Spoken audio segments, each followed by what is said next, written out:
So it would seem that someone in the BMW design studios felt it necessary to answer the question, what would a Ford Mustang look like if BMW had designed it? However, they didn't take into consideration the fact that no one has ever asked that question. Yet here we are, watching a video on the BMW M8.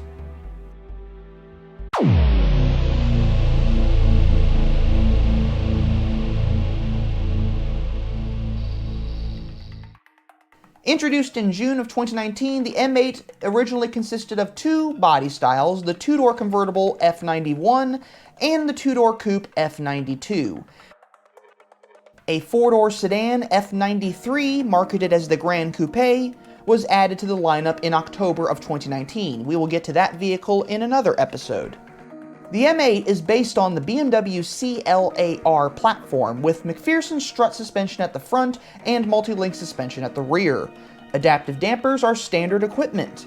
The all-wheel drive system, called X-Drive, has the ability to decouple its front axle to make the car purely rear-wheel drive, a feature first introduced on the M5. That's also a feature I wouldn't mind trying out myself. The M8 is powered by a version of the BMW S63 twin-turbocharged V8 engine, which is shared with the M5, X5M, and X6M models. The engine is rated at 591 horsepower and 553 foot-pounds of torque for the standard M8 model, with peak power increasing to 617 horsepower, while the torque remains the same for the M8 Competition model.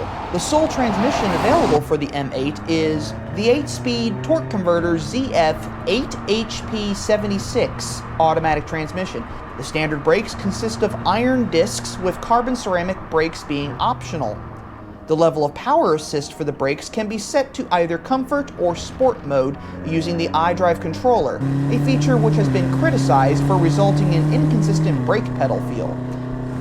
I can see that BMW is criticized quite a bit apparently for some of these features, which the average buyer of these cars rarely uses. The M8 Competition is the upper model of the range, with changes including increased engine power, a modified induction system, and more rigid engine mounts. Performance figures include a 0 to 62 acceleration time of 3.3 seconds, 3.2 seconds for the M8 Competition, and a 0 to 124 mph acceleration time of 10.8 seconds, or 10.6 seconds for the M8 Competition, and a limited top speed of 155 mph. The top speed can be raised to 190 mph with the optional M Drivers package, which also adds high-speed rated tires to the car. Kind of surprising that high-speed rated tires wouldn't be standard equipment below 190 mph. Not that the average buyer of this car is going to be driving it at 190 mph. So what are my opinions of this vehicle? Well, I really do like the looks of this car. I wouldn't mind owning it. In fact, I would probably buy it over the Ford Mustang. But yes, from the belt line up, it does kind of remind me of a Ford Mustang. The body lines are very, very similar. But I understand what they were getting at when they built this car. This is supposed to be a grand tourer, a cruiser, something you want to drive on the highway and enjoy, and hopefully get it up to its high speeds and in sport mode, which, like I said, the average owner of these vehicles will never do that. So we're left wondering what is next for BMW. Well, as you can see, at least the styling on this car hasn't hit the level of massive kidney grille yet. Look for that probably in the 2022 model year, I'm assuming. Or you never know. They might facelift it at some point. At this point in time, it's a very good looking sports car. Anyway, I hope you enjoyed this BMW video. If you did, leave a like below. Don't forget to comment.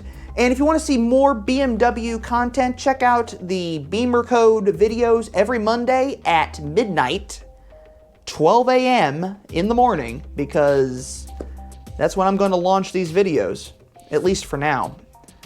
But until next time, I want to thank you all for watching, and I will see you all in the next video. But if you're looking for the usual mini content, check out my videos on Friday at 2 p.m.